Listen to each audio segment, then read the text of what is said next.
மக்களே இன்னைக்கு எல்லா சோசியல் மீடியாவில் யூடியூப் ஆகட்டும், இன்ஸ்டாகிராம் ஆகட்டும், ட்விட்டர் ஆகட்டும், எங்கே போனாலும் நம்ம தமிழக வெற்றி கழக தலைவர் தளபதி விஜயோட மதுரை மாநாட்டை பற்றி தான் பேச்சா இருக்கு. ஷார்ட்ஸ் ஆகட்டும், இன்ஸ்டா ரீல் ஆகட்டும், யூடியூப் வீடியோஸ் ஆகட்டும், மொத்தமாக சோசியல் மீடியாவே மதுரை மாநாடு ஆக்குபை பண்ணியிருக்கு. ஸோ அதை பற்றி தான் இன்னைக்கு ஷார்ட் அண்ட் ஸ்வீட்டாக பார்க்க போகிறோம். வாங்க நீங்கள் வீடியோக்குள்ளே போயிடலாம். இப்போ மதுரை மாநாடு பிரம்மாண்டமாக நடந்து முடிஞ்சிருச்சு. முக்கியமாக எல்லாத்துக்கும் தெரிஞ்சது தான். எந்த விதமான காசும் கொடுக்காம கோட்டர் கோழி பிரியாணி எல்லாம் இல்லாமல் தன்னெழுச்சியாக வந்த கூட்டங்கிறது எதிர்கட்சிகள் இல்லை பிடிக்காதவங்க எல்லாருமே அதை ஒத்துக்குவாங்க.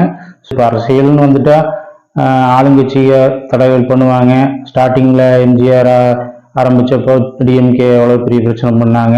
இது எல்லாமே அரசியலில் சகஜம்தான். அப்படின்னாலும் இப்போ இருக்கிற ஆளுங்கட்சியான திமுக இந்த மாநாடு நடக்காம இருக்கிறதுக்கு என்னென்ன தடை பண்ணும் அப்படிங்கிறதையே பார்த்து தான் ஆகணும். அதை தவிர்த்திட முடியாது. ஸோ முதல்ல பார்த்தீங்கன்னா மாநாட்டுக்கான இடத்த கொடுக்கறதுலையும் தடை பண்ணியிருக்காங்க. ஸோ அடுத்து பார்த்தீங்கன்னா முக்கியமாக சேர் கடைசியாக இப்போ 5-6 கான்ட்ராக்டர் போட்டிருந்தாங்கன்னா அந்த கான்ட்ராக்டரில் ஒரு 4-5 கான்ட்ராக்டர் கடைசி நேரத்தில் இல்லை நாங்கள் தர முடியாத மேலெழுத்தத்தின் காரணமாக அப்படின்னு சொல்லி கை விரிச்சிட்டாங்க. அப்புறம் நம்ம கேரளாவிலிருந்து கேரளா நண்பர்கள் அந்த சர்க்கிள் இருந்து இது பண்ணியிருக்காங்க. ஸோ மாநாடு நடத்துறதுங்கிறது சாதாரண விஷயம் இல்லை. A to Z வரைக்கும் பிளான் வச்சா தான் இவ்வளோ பெரிய மாநாட்டை பிரமாணம் நடத்த முடியும். டோல்கேட்டில் வண்டியை குறிப்பிட்ட இடத்துக்கு அப்புறம் விடாமட்டது 3 to 4-5 கிலோமீட்டர் நடந்தே வந்திருக்காங்க. ஸோ அந்த மாதிரியானது. அப்புறம் மாநாட்டுக்கு புக் பண்ணுற வேன்ஸு அதையெல்லாம் புக் பண்ணக்கூடாது, நீங்கள் இது பண்ணக்கூடாது அப்படின்னு 2-3 நாளைக்கு முன்னாடியே இது பண்ணியிருக்காங்க. ஸோ இந்த மாதிரி பல தடைகளையும் தாண்டி நம்ம மதுரை மாநாடு பிரம்மாண்டமாக வெற்றிகரமாக நடந்து முடிஞ்சிருக்கு. கிட்டத்தட்ட 15 லட்சத்துக்கிட்ட கூட்டம் வந்ததாக இருக்கு. ஸோ அஃபீஷியலாக நியூஸ் இன்னும் வரல. பட் இப்போதைக்கு இதுதான். பட் நார்மலாக 7-8 லட்சம் அப்படிங்கிற மாதிரி சொல்கிறாங்க. ஸோ மேக்சிமம் வெஹிக்கிள்ஸ் மொத்தமாக 1 லட்சத்துக்கு மேலேங்கிறாங்க. ஸோ அப்படி பார்த்தாலும் கிட்டத்தட்ட 15 லட்சத்துக்கு மேலே மாநாட்டில் கூட்டம் வந்திருக்குங்கிறது தான் உண்மை. இதில் முக்கியமாக கவனிக்க வேண்டியது என்னன்னு பார்த்தீங்கன்னா, மாநாடு நடந்தது வியாழக்கிழமை ஒர்க்கிங் டேஸ். இதே ஞாயிற்றுக்கிழமை நடந்ததுன்னா இன்னும் பிரம்மாண்டமாக இன்னும் ஒரு 10 lakh + 25 lakhs வந்திருக்கிறதுக்கான வாய்ப்பு இருக்குது. ஸோ ஞாயிற்றுக்கிழமை இல்லை, ஒர்க்கிங் டேஸுங்கிறது ஒன்று. மீடியா இன்னைக்கு பெருசாகிடுது. எல்லாருமே ஒவ்வொரு பத்திரிகையாளராக தனித்தனி இண்டிவிஜுவலாக இருக்கிற நிலைமைக்கு வந்துருச்சு. எப்போ யூடியூப்பு இன்ஸ்டாகிராமெல்லாம் பெருசாச்சோ அப்போல்லாம். ஸோ அதனால் இந்த காலகட்டத்தில் நேரடியாக இவ்வளோ பேர் வந்ததே மிகப்பெரிய விஷயம். இதே ஆளுங்கட்சியாகட்டும் எதிர்கட்சியாகட்டும் பணம் கொடுத்து கூட்டினா கூட இந்த கூட்டம் வராதுங்கிறத நிதர்சனமான உண்மை. ஸோ அடுத்து நம்ம மெயினாக மாநாட்டுக்குள்ளே போயிடலாம். ஸோ விஜய் அவர்களோட ஸ்டார்டிங் ஸ்பீச்சே பார்த்தீங்கன்னா ஒரு ஹாலிவுட் படத்தில் எப்படி ஜுராசிக் பார்க்கு சம்திங் அந்த மாதிரி ஹாலிவுட் படத்துலலாம் பார்த்தீங்கன்னா ஒரு டைட்டில் கார்டு போடுறதுக்கு முன்னாடி 2 விலங்கு கொடூரமான விலங்கு சண்டை கட்டிட்டு இருக்கிற மாதிரி, ப்ளஸ் அதை விட மிகப்பெரிய விலங்கு ஒரே தட்டி அதை முடிச்சுட்டு அப்போ ஒரு டைட்டில் கார்டு போடுவாங்க இல்லையா ஹாலிவுட் படத்தில் அந்த மாசம். அந்த மாதிரி தான் விஜய் அவர்கள் ஆரம்பிச்சாரு. கர்ஜித்தா 8 கிலோமீட்டர் சரௌண்டிங் இருக்கு, தன்னோட பவுண்டரியை ஃபிக்ஸ் பண்ணிக்கு அப்படின்னு ஆரம்பிச்சு சிங்கம் எப்போ வேட்டையாடுன்னு நினைக்குதோ அப்பத்தான் வேட்டையாடு. அது இல்லாமல் நார்மலாக அழுகி போனதையோ செத்ததையோ எந்த இதையும் சாப்பிடாது, தன்னை விட மிகப்பெரிய பலமான இதையத்தான் வேட்டையாடும் அப்படின்னு ஆரம்பத்திலேயே ஓப்பனிங்கில் நம்ம சீமான் அவர்களை போட்டு இன்டைரக்டாக உடச்சி தள்ளி ஓப்பனிங்லேயே தேங்காய் உடச்சி தள்ளி தான் ஆரம்பிச்சிருக்காரு. கொள்கை எதிரி பிஜேபி ப்ளஸ் அரசியல் எதிரி டிஎம்கே. ஸோ இதுதான் எங்களோட இதில் இடையில அல்லு சிலுகளாக நாங்கள் பதில் சொல்ல மாட்டோம் அப்படின்னு இன்டைரக்டாக தெளிவாக சொல்லிட்டாரு. முதல்வர் அவர்கள் அன்கிள் அப்படின்னு சொல்லியிருக்காரு. டிஎம்கேவோட எதிர்ப்பு எவரொருவரையும் வளர்க்கும் அப்படிங்கிறது தான் பொதுவான கருத்து. ஸோ அதனால் இப்போ அரசியலுங்கிற கான்செப்டுக்கு வந்ததுக்கு அப்புறமா இது கெட்ட வார்த்தை கிடையாது அன்கிள்ங்கிறது. ஸோ அன்கிள்ங்கிறத பற்றி பேசியிருக்காங்க. என்ன இப்போ இன்ஸ்டா ட்விட்டர் எக்ஸ் வலைதளத்துல எல்லாம் பார்த்தீங்கன்னா டிவிகே வாரியர்ஸ் அன்கிள்னு கலாய்க்கிற இது ட்ரெண்ட் உருவாகுது. ஸோ எல்லாமே ஒரு காரணம் தான். ஸோ இப்படி ஆகணும், அவங்க டிஎம்கே அதுக்கு எக்ஸ்போஸ் பண்ணணும். ஸோ அது மூலிமா அரசியல் சூடு பிடிக்கணும் அப்படிங்கிறது தான் அது ஒரு ட்ரிகர் பாயிண்ட் தான். ஸோ அது நல்லாவே ட்ரிகராக இருக்குது. KN நேரு அவர்கள் பேசியிருக்காரு, கூட்டணி கட்சிகளை விட்டு பேசியிருக்காங்க. அது இந்த மாதிரி அடுத்தடுத்து அரசியலில் அதுதான் அரசியல். என்ன இது வைக்கிறோமோ இப்போ அப்பாங்கிற ஒரு இது பண்ணாரு, அதை ஒரே நிமிஷத்துல வந்து அன்கிள் அப்படின்னு சொல்லி அதைய பிம்பத்தை உடைக்கிறாரு. இது வந்து எவ்வளவோ கீழ்த்தரமா பேசுற டிஎம்கே ஆட்கள், சிவாஜி கிருஷ்ணமூர்த்தி அந்த மாதிரி நிறைய பேரெல்லாம் இருக்காங்க. ஸோ அதை விடவெல்லாம் இது ஒன்றும் கேவலம் இல்லை. பட் ஆனால் இதுக்கே வந்து டிஎம்கே ட்ரிகர் ஆகி பயங்கரமா சோசியல் மீடியாவில் பதட்டத்தில் குழப்பிட்டு இருக்காங்க. அதே மாதிரி நாம் தமிழர் வழக்கம் போல டிஎம்கே கைக்கூலியான இருக்கிறதா தெரியுது நல்லாவே. எப்போ சீமான் ஸ்டாலின் அவர்கள் மீட் பண்ணிட்டு வந்தார் அப்போ இருந்து தவிர இருக்க ஆரம்பிச்சிட்டாங்க. அதுவும் இல்லாமல் இருக்கிற இளைஞர்கள் கூட்டம் வந்து ஏற்கனவே அதிகமாக வந்து தாவே பக்கம் போயிடுச்சு. இன்னும் போயிருமே அப்படிங்கிற பயத்தில் இன்னும் பதட்டத்தில் சீமான் ரொம்ப புலம்பிட்டு இருந்தாரு. ஸோ அதுக்கு தான் தளபதி விஜய் அவர்கள் ஓப்பனிங்லேயே வந்து இன்டைரக்டா நான் வந்து டிஎம்கே தான் என்னோட அரசியல் எதிரி, கொள்கை எதிரி பிஜேபி தான், மற்ற இதெல்லாம் அல்லு சில்லெல்லாம் நான் கண்டுக்க போறதில்லை அப்படின்னு தெளிவாக சொல்லிட்டு அவரோட ரூட்டை கிளியரா இது பண்ணி ஷார்ப்பா போயிட்டே இருக்கிறாரு. விக்கிரவாண்டி மாநாட்டில் கொள்கை பிரகடனத்தை சொல்ல இது பண்ணாரு. ஸோ அதுவே பிரம்மாண்டமான கூட்டமாக இருந்துச்சு. இப்போ அதை விட ஒரு மடங்கு இந்த கூட்டம் அதிகம்தான். ஸோ பொதுவாக சொன்னாங்க வட மாவட்டத்தில் தான் கூட்டம் கூட்ட முடியும், தென் மாவட்டத்தில் கூட்டம் வராதுன்னு. இப்போ தென் மாவட்டத்திலையும் மாஸ்க் காமிச்சிட்டாரு. இனி அடுத்து பார்த்தீங்கன்னா செய்தி என்னன்னு பார்த்தீங்கன்னா மேற்கு மாவட்டம், அதாவது கோவையிலையும் அடுத்து ஒரு மாநாடு நடக்க வாய்ப்பு இருக்குன்னு நெருங்கிய வட்டாரம் சொல்றாங்க. பார்ப்போம். அது இல்லாமல் நடைபயணம் அப்படிங்கிறது அவரே சொல்லிட்டாரு. மக்கள் இனிமேல் வந்து ஜனநாயகன் ஒரு பிறந்தா அதுக்கப்புறம் எனக்கு எந்த வேலையும் கிடையாது, முழுக்க நல்லது செய்யறதுக்காக மட்டும்தான் வர்றேன்.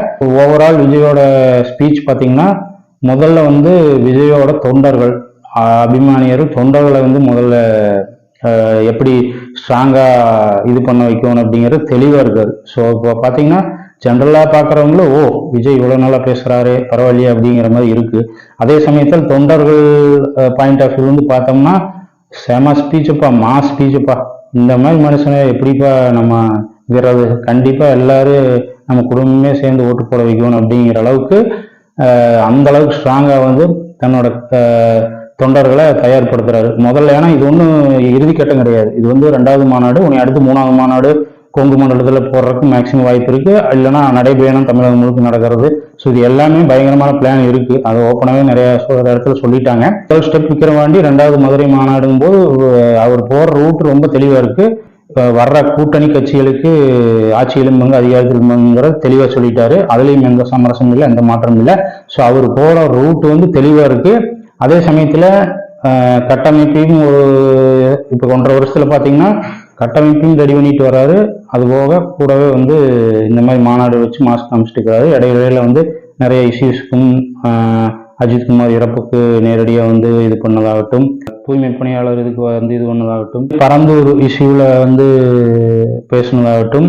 ஸோ அந்த மாதிரி எல்லா விஷயத்துக்கும் மக்களுக்கோட துணையாத்தான் நின்றுட்டே இருக்காரு. தன்னெழுச்சியா இவ்வளவு பெரிய கூட்டம் வந்ததை பார்த்து மற்ற எல்லா அரசியல் கட்சிகளும் ஒரு பதட்டத்துல பீதியில தான் இருக்கு.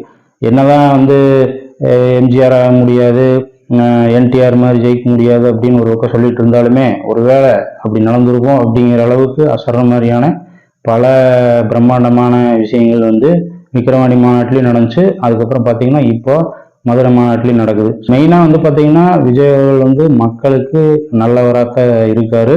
ஸோ அதுதான் நான் நல்லது செய்யறதுக்கு மட்டும்தான் இருக்குன்னு அவ்வளோ ஸ்ட்ராங்காக அழுத்தம் திருத்தமாக சொல்றாரு.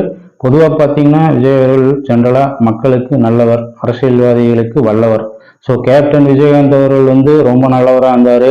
ஸோ அவங்கள வந்து எப்படி டிஎம்கே வந்து சோசியல் மீடியா யூஸ் பண்ணி ரொம்ப ட்ரோல் பண்ணி எப்படி அழிச்சாங்க முடிச்சாங்கிறது தெளிவாக எல்லாத்துக்குமே தெரியும், நேர்மையாக இருக்கிறவங்களுக்கு எல்லாத்துக்கும் தெரியும். ஸோ அதே மாதிரி விஜய் வந்து பணம் கொடுத்து ட்ரோல் பண்ணி பல கோடிகள் செலவு பண்ணி பெண் அப்படிங்கிற நிறுவனம் வந்து பல உள்ளடி வேலைகள் செஞ்சுட்டு இருக்கு. அதையும் நம்ம பசங்க எடுத்து போட்டு இந்த மாதிரி வந்து விஜயை வந்து டீக்ரேட் பண்றதுக்காகவே சோசியல் மீடியாவில் யூடியூப் ஆகட்டும், ட்விட்டர் ஆகட்டும், அதாவது எக்ஸ் வலைதளமாகட்டும், இன்ஸ்டாவாகட்டும் பல மிகப்பெரிய கோடிக்கணக்கில் செலவு பண்ணி டீக்ரேட் பண்றாங்க. பட் ஒன்றும் டீக்ரேட் பண்ற அளவுக்கு இங்கே ஒன்றும் இல்லை.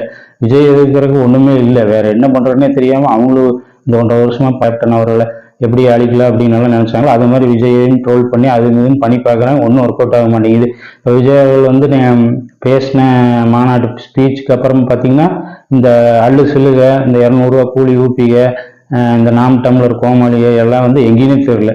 இந்த 2-3 நாளாக வந்து அவங்க இருக்காங்களே இல்லையான்னு தெரியல, அவங்க என்ன பேசுறாங்கன்னு கூட வெளியே தெரிய மாட்டேங்குது. ஸோ அந்த அளவுக்கு இந்த ஒரு வாரமா விஜயோட மாநாடோட தாக்கம் தான் வந்து அதிகமா இருக்கு. யூடியூப் போனாலும் சரி, ஷார்ட்ஸ் போனாலும் சரி, போற கூட்டத்தை எடுத்து வீடியோவை போட்டு பயங்கரமான ஷார்ட்ஸ் இது போயிட்டு இருக்கு. இப்போ நம்ம சேனல்லையே வந்து நிறைய ஷார்ட்ஸ் போட்டிருக்கு, வியூஸாக சும்மா அள்ளுது. கிட்டத்தட்ட பார்த்தீங்கன்னா 10 லட்சம் வியூஸ் எல்லாம் வந்து ஒரு ஷார்ட்ஸ் போயிருக்கு. 5 லட்சம், 8 லட்சம், 4 லட்சம் அப்படின்னு நிறைய ஷார்ட்ஸ் போகுது. விஜயோட அந்த ரேம்ப் வாக்கு மூமெண்ட் ஆகட்டும், ப்ளஸ் அது போக இந்த ஸ்பீச் ஆகட்டும், விஜயோட செல்ஃபி வீடியோ எடுத்து போட்டது, ஸோ எல்லாமே பார்த்தீங்கன்னா பயங்கர வைரல். ஸோ இதுதான் வந்து அந்த காலத்துக்கு இந்த காலத்துக்கு ஒரு வித்தியாசங்கிறது. நேரடியாக போகாமல் இப்போ வந்து ஒரு விஷயம் சொன்னாலே, விஜய் சொன்னாலே பல வரப்பட்ட மக்களுக்கு இன்னைக்கு போய் சேர்றதுக்கான மீடியா பெருசு.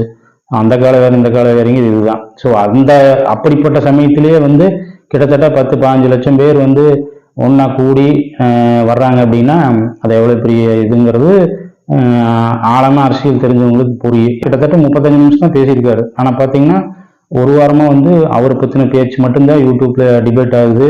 நியூஸ் மீடியாவில் டெய்லி நடக்கிற டிபேட்ல சேனலில் அவரோட டாபிக் தான் பேசிட்டு இருக்காங்க ஒரு வாரமா. விஜயோட பெரிய பிளஸ் என்னன்னு பார்த்தீங்கன்னா அந்த ஓப்பனிங்லேயே வந்து அவருக்கு இருக்கிற ரசிகர் பட்டாளம் பிளஸ் இளைஞர் பட்டாளம் எல்லாமே வந்து ஓட்ட மாறுறதா.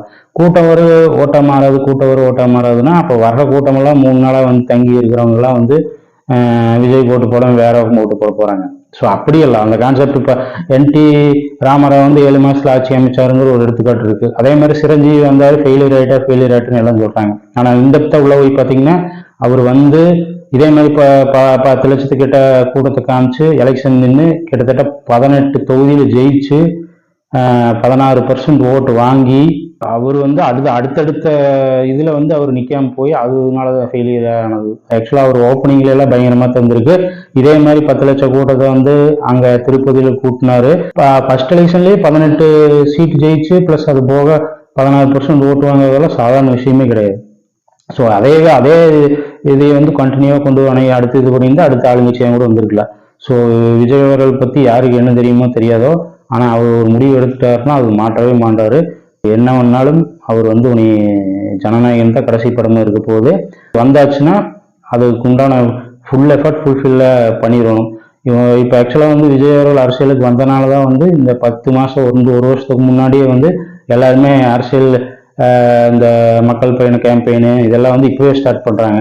இதே வந்து போன வாட்டியெல்லாம் பாருங்க 2021 இந்த அளவுக்கு ஒரு வருஷத்துக்கு முன்னாடி யாராவது அரசியல் கேம்பெயின் பண்ணாங்களா? இந்த மாதிரி ஒரு நீல் தமிழ்நாடு, பேரணியில் தமிழ்நாடு, மீட்போம் மக்களை மீட்போம் அப்படிங்கிறதெல்லாம் வந்து கடைசி 6 மாதம் பண்ண வேண்டிய வேலைகள். விஜய் அவர்கள் வந்த இம்பேக்ட் எல்லாத்தையும் ஓட வைக்குது. ஸோ எங்கே நம்ம இது பண்ணாம விட்டோம்னா எல்லா ஓட்டும் அங்கே போயிடும் அப்படிங்கிற பயத்தில் இப்போவே வந்து எல்லாத்தையும் பண்ண ஆரம்பிச்சிட்டாங்க. ஸோ இதுதான் உண்மை. ஸோ அடுத்தடுத்து மக்கள் நடைபயணமாகட்டும், கொங்கு மண்டலத்தில் மாநாடு போடுறாங்களா அப்படிங்கிறதெல்லாம் அடுத்தடுத்து வரப்போகுது. ஸோ பொறுத்து வந்து பார்ப்போம். நன்றி, வணக்கம்.